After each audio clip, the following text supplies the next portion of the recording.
podcast that goes all around the world on YouTube. Tonight I've got Anna Lecat with me. Anna's in Paris at the moment, and Anna's traveled the world. Let me tell you a little bit about Anna's extraordinary story. Anna was born in Ukraine, the Russian-speaking part of Ukraine, moved to China when she was 17 because she spoke fluent Mandarin and was a translator, got a business going in China where the branding is in America and now lives in Paris. What an extraordinary story, Anna, and welcome to Monday Night Live. Thanks for joining us. Thank you for having me here. I'm very, very happy to talk to you. Tell us your story, starting from square one in Ukraine. It sounds fascinating. Well, I grew up in a Jewish family in Dnipropetrovsk. It's now called Dnipro, Russian speaking, as you said. We had to be speaking Russian because of the Russification of our culture, and speaking Ukrainian was not okay, really. Um, I didn't like it. I didn't like how the minorities were treated. What happened to me was that my father kept telling me that, he kept teaching me that we have to question everything, that we shouldn't just follow the authority. And yet, when I was 6 years old and I was going to the first day of school, my parents sat me down and said, Anna, no matter what happens at school, do not tell anyone we're Jewish. It's dangerous for us. Wow. And so when I was sitting there waiting for my name to be called, and we were supposed to get up, say our name, and then say what ethnic majority or minority we were belonging to, I decided that I'm going to question even him, since he told me to do so. And so I got up and I said, "Hello, my name is Anna, and I'm Jewish."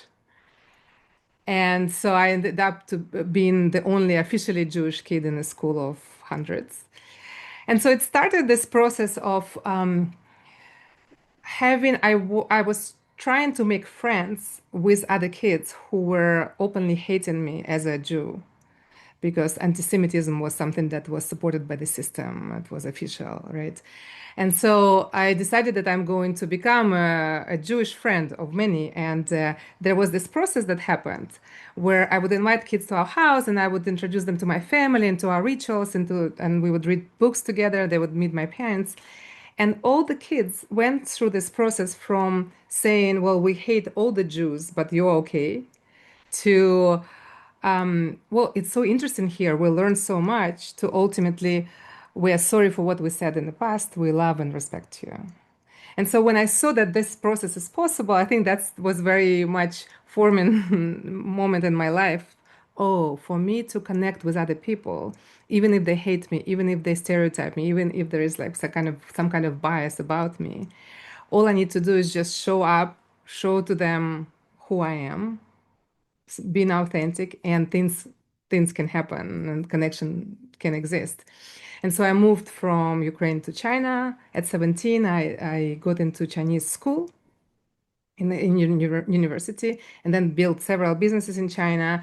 Then my dream was always to become an American. And so finally, by 30 years old, I was able to move to America, become an American, build a business there. And then I met a Frenchman who's my husband now, and we now moved to France. And so now I'm on my third immigration, speak all these languages, and have faced many different cultures and adapted to them. Now you moved very quickly there, very quickly. You moved to China when you were 17. Is that when you spoke Mandarin? Did you speak Mandarin before you went to China? No, actually, what happened was that when it was time to go to the university, my mind was really set on leaving Ukraine, going to other countries, discovering the world. And that was when Soviet Union fell apart, and so the borders were closed. And so it was almost impossible to go study in different countries. We were not able to get visas to go anywhere. So I went to hand my papers, admission papers into university, and I asked at the admission office, well, what do I need to study here so I can get a visa to go to different country? And they told me, well, if you study English or French or German, probably you will never go to those countries because of the political situation. But China started a program with Ukrainian universities for Ukrainians who studied Chinese well enough to get into Chinese university to pass the exams. They would give us visa and scholarship. So for me, it was like, oh, where is China? I was, I came home to my parents like, I'm going to study Chinese because I'm going to China because I want to leave Ukraine. And everybody in my family was very skeptical because there were so many ideas about China at that point. They only eat rice, they're poor, they're underdeveloped, there's nothing interesting there. And I was like, well, you don't know anything about China. I don't know anything about China. I'm going to go and find out. And so I applied, I got into the program. And so China sent books and teachers to the universities, to these programs to teach us. And so it took me a year to learn Chinese to so that I can get into university in China. And then I went to Chengdu, Sichuan Province, which is in the middle of the country. And there were maybe 20 foreigners in the whole city of millions of people. And so it forced me to, being in the middle of the city where there are no other expats. I was speaking with Chinese people, traveling all around China. And so after a year of studying and traveling, backpacking all over China and Tibet, I actually spent a lot of time in Tibet as well. I became fluent. You cannot, if you speak to me on the phone, if you don't see me, you will think that I'm Chinese. Wow. Because there is no accent, just because I had to survive and figure out how to be in that country. Wow. And you went on your own. You went to the middle of China on your own as a 17-year-old girl.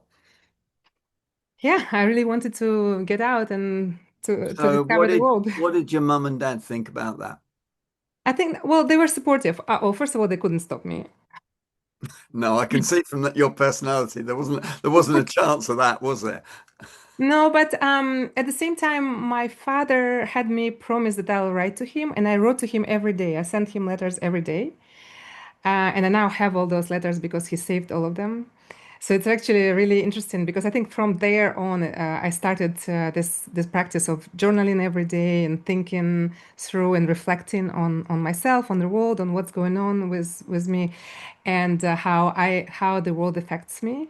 And from there, I started falling in love with relationships and communication and words and how words matter, communication matters, so that we can stay in connection, right? And now looking at those letters, there is like through the whole year, every day, right? I sent him a letter. I noticed that there is a repeating theme where I kept saying to him, "It's amazing. I'm exposed to all these different cultures. I visit, right? Like I spend a month in Tibet, or like I go to all these different provinces in China. And the amazing thing is that I come with me.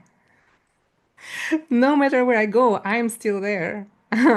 No matter how different my outside world is, my internal world still is up to me. So that was cool. Right now, recently, Mm. I've been rereading the letters, and it's like that. At 17-year-old, realizing that there is this conflict between the external and internal. And what about danger? 17 in a foreign country, a very different foreign country. Didn't you feel threatened? So 17 years old, I think that we are so naive. Well, I was very naive and brave, and for me, it was more important to discover others.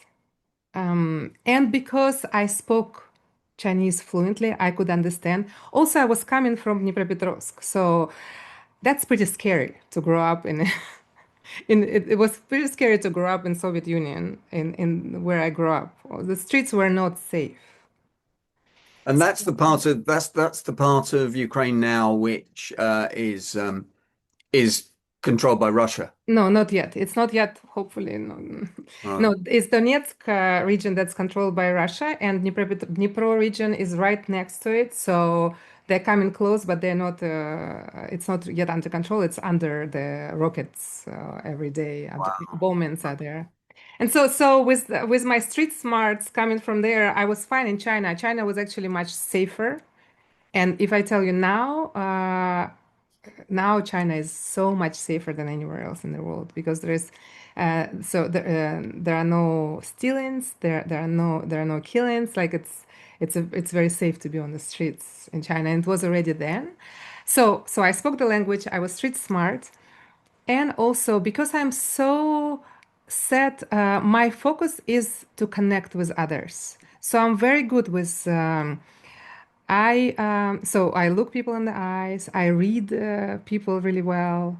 So I think that that also, because I was traveling alone all over China, that skill of understanding people and being able to predict what's going to happen developed. Is Chinese body language the same as European body language then? No, not at all, not at Oh. all. And that's I learned that. I actually, that's also funny because it's funny to see Chinese people when they look at me and I speak to them. They are mesmerized how somebody who doesn't look Chinese can move like a Chinese person, Mm, right? Because when we learn different languages, we need to, non-verbal needs to also be matched up mm. to really connect with someone, right? So yeah, so my nonverbals are also Chinese when I actually start thinking in Chinese when I go back to China. Wow. There's a lot of Chinese students here in Surrey, where I live in the university. They're not very keen in looking English people in the eye. That's what I've noticed. Is that just because they're in a foreign country, or is that normal? No, it's not done. Eye contact is not the same in Asia in general than in the West. So there is much less eye contact. It's impolite to look people in the eyes. Okay. And that's not how they connect. And nowadays it's very interesting because I give workshops on conflicting and having hard conversations, and so I work in Mandarin. So I go to China every 3 months and I give the workshops in Chinese, and I actually teach Chinese audience how to do eye contact because Chinese people who go and work in the West or study in the West, they know that they do not develop trust fast enough because they don't know eye contact. And so we actually work for hours together on, okay, what's going on when you look somebody in the eye? Because if we grow up in a culture where we do it all the time, we're used to it. But if you, even in Western culture, looking somebody in the eye for a long time gets really uncomfortable, right? Mm, definitely.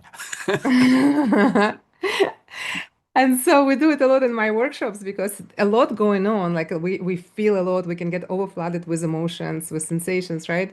With discomfort. And so it's nice to work on that. Okay, so you studied in China for 3 years, and then you started a manufacturing business, or you became an entrepreneur-ish woman I entrepreneur. I don't know Yeah. what the female version of that is. You became an entrepreneur. Tell us about that. Exactly. Yes. And so I started my first business. I actually first wanted to become a researcher. So I decided to study all ethnic minorities in China. There are 55 of them. And that's fascinating. I think growing up as a part of ethnic minority, I was fascinated to understand how ethnic minorities in other countries survive and thrive. And so I visited every one of 55 of them in China. That's why I was so fascinated by Tibet because Tibetan survival is like a whole new story, whole different story, right? And so I wanted to become a researcher, but then I actually studied. I went back to school for master's degree. I studied in Budapest in Hungary at Central European University, and I got a diplomacy degree, diplomacy and international relations degree. And we had recruiters from United Nations coming to recruit from our school. And I was so excited. I was like, well, I can be a diplomat. Look at me. I speak all these languages and I'm so obsessed about connections. I can be a good diplomat. And I was told by people at the United Nations, if you want to have impact, immediate impact with your character, go into entrepreneurship because there you can have more control. If you work for non-governmental organizations, you might end up years and years working for something, and then it's still up to member states to, yeah, right? Like most of the time, what happens in political sphere. So I didn't go into diplomacy, and I went back to China, and I started my first business there. And that's been really interesting. I still have business in China, and it's really There was actually a new culture shock for me when I started doing business in China because I learned that we have different set of morals. I didn't know it was possible. I grew up thinking we have one set of morals. And I found out that it's not the case. And so that opened my mind even more to instead of judging people by how what I think should be happening between humans in business, I should know what they think and then operate within that. And then I would still make decisions based on my morals, but then I would be less frustrated and less angry and much more calm in my decision making process if I understood that there are people who grew up with different set of morals. So how different are the morals? We need to know this. So, right, for example, I grew up told that it's not okay to lie. You always need to say the truth. And in my first negotiations in business negotiations in China, I caught somebody in a lie, and I was so proud to point it out to them. And everybody in the meeting just shrugged, like, "Oh, okay, let's keep going. Now that we know the truth, let's just carry on." And there was no like big, "How could you?" There was no shaming. And then I asked about it, and they said, "Well, this is it's a business savvy. You figure it out. Okay, good. Just think harder. What's going on? Like, pay more attention." So that was good to know. And the same, what's the position? Is China fairly similar to America in that then?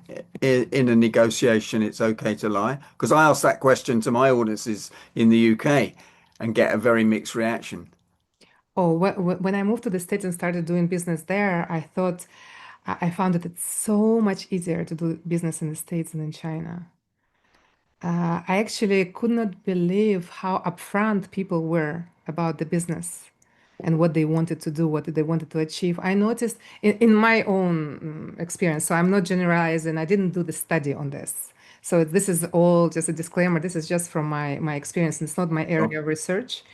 In my own business, um, talking to a customer in the United States, asking them why are we doing this? What is it that you want to achieve and how much you want to pay would lead to three very clear answers, very straightforward answers. And as long as I could provide the service exactly how they wanted it, if it matched their purpose and I could provide it at the price that they asked for, we would succeed with that customer.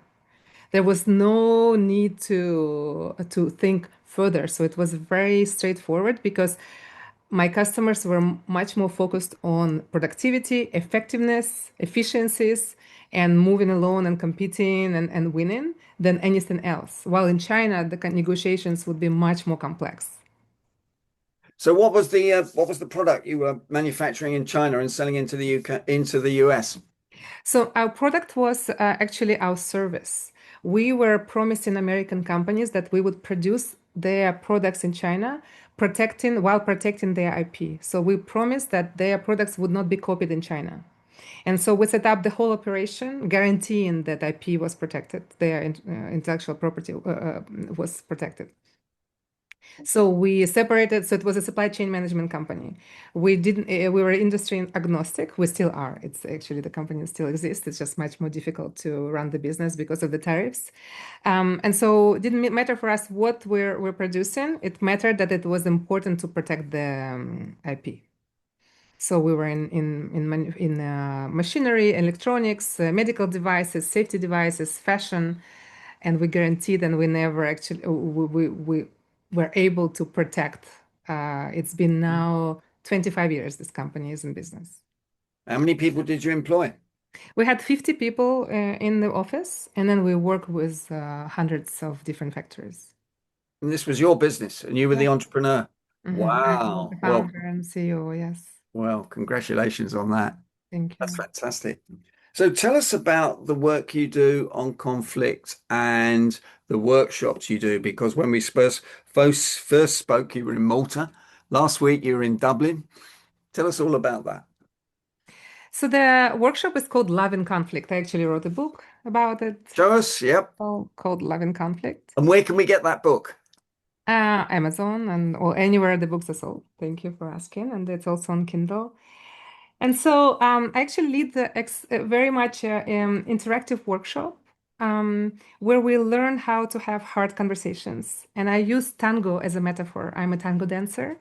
And so as I teach people how to move, how to lead and follow in tango, we talk about how to listen, how to question, how to connect with people. And so it's very much a somatic way of learning how to conflict better. And so it's actually started as I started doing research on conflicting first, and I wrote a book and I developed a framework. And then I noticed as I started teaching it that it's a very difficult conversation to have. A conversation about difficult conversation is difficult because then people think about examples and they go into I don't talk to my mother or I cannot work with my business partner anymore because we're so polarized. And so I wanted to bring in an element of fun, of interaction, of movement with the body so that we can actually relax into it and notice that yes, we can actually connect with another human if we pay attention to ourselves, if we breathe, if we co-regulate with them, and if we listen to them well. And so I What? do it in French, English, Russian, and Mandarin. And I travel all over the world, and big conferences and companies hire me to come in and work with their teams. With the they set up retreats and invite me for 4 hours for a whole day retreat, and we dance and we talk about hard conversations. Wow. How did you get into that? That sounds very different from what you were doing in China and what you were doing in the US in your business. And then you switched into conflict. Is that in your DNA because you were born in Ukraine? I think first of all, it's in my DNA as entrepreneur to keep reinventing myself. I think there is something is not quite. I think that the fact that I don't really think. Maybe I'm naive. I don't think it's not possible. The things are not possible.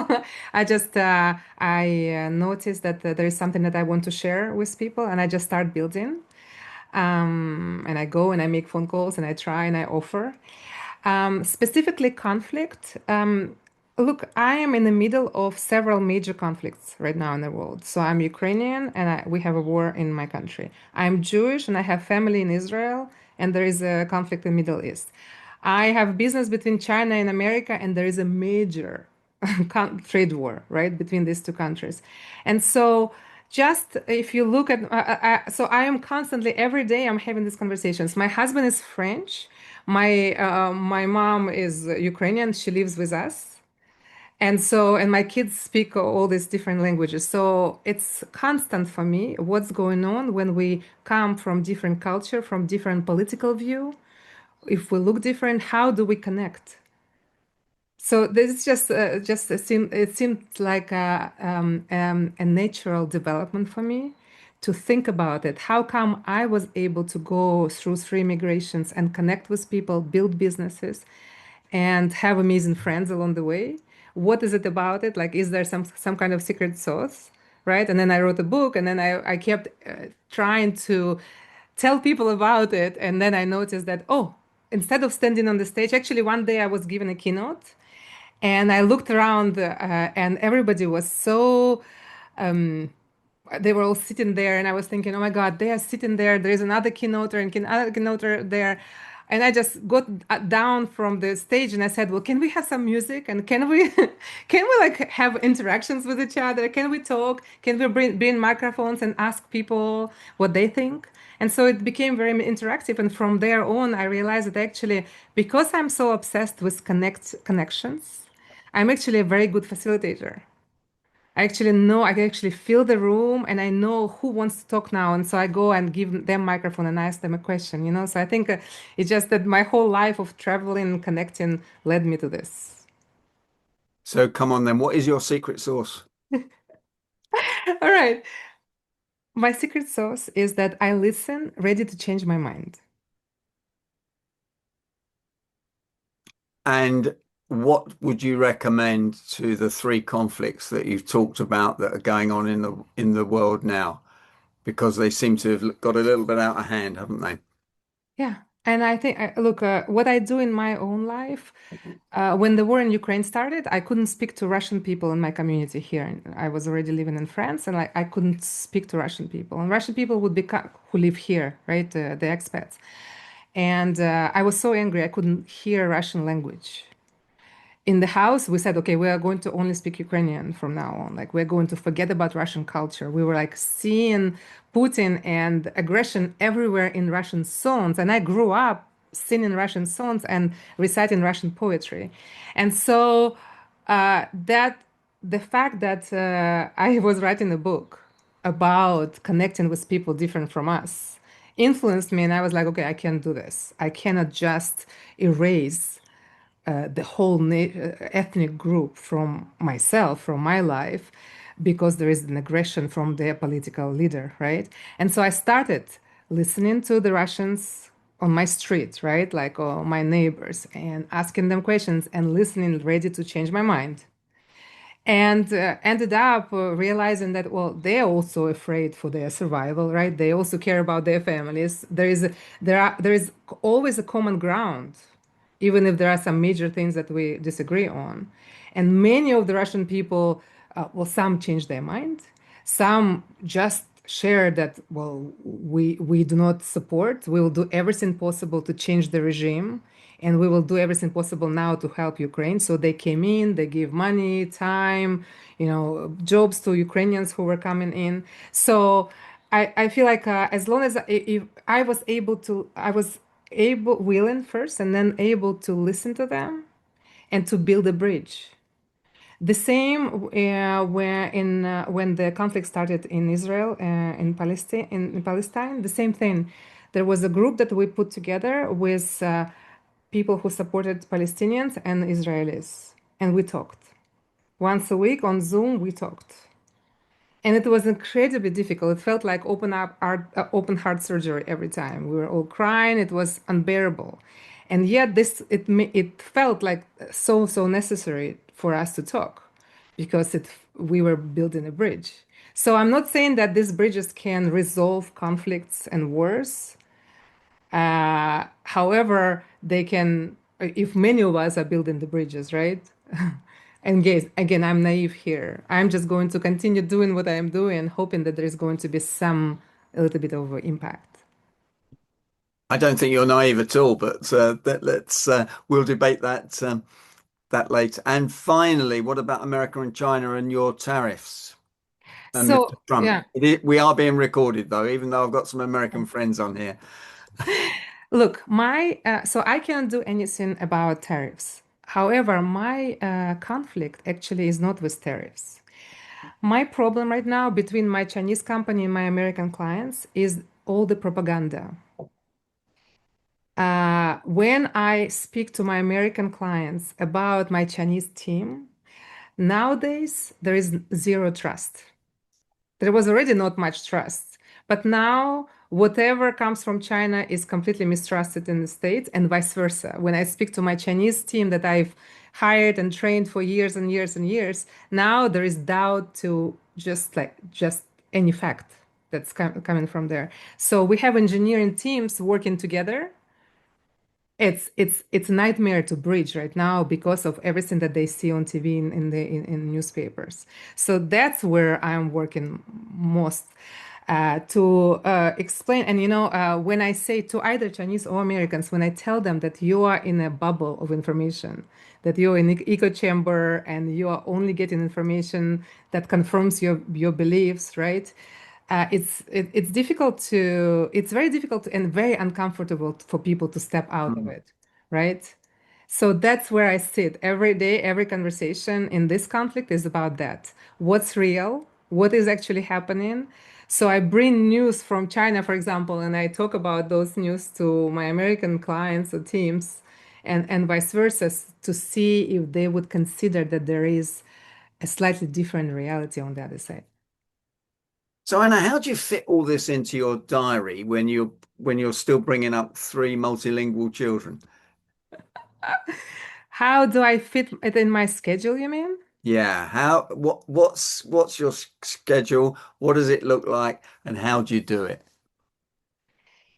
I exercise a lot. I have a lot of energy, and I do this work gives me so much energy. Every time I have a call with a client or I do the workshop, I come back with so much extra energy because I feel so aligned with my purpose. It feels so right to be doing it. Every time I see that there is a possibility of a bridge, or like last week, there was a man who was saying that he doesn't talk to his 14-year-old daughter, that there, it's complete, like communication is completely broken. And we worked, all of us, there were 150 people in the room, and we all worked on that. He was in a hot seat, and we all worked on it. And he left saying, I know exactly, I know why I'm going to talk to her, I know how to do it.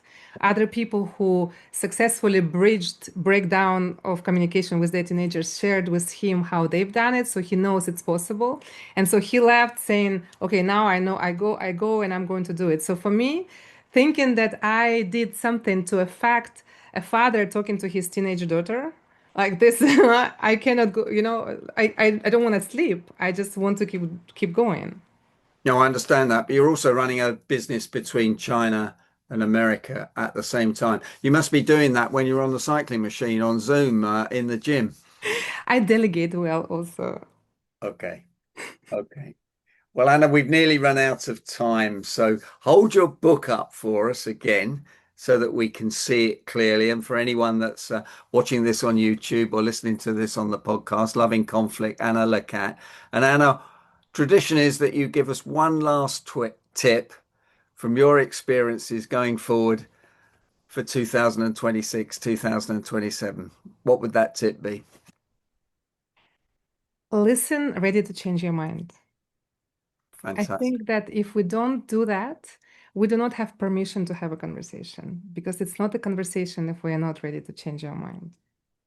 Listen, ready to change our mind.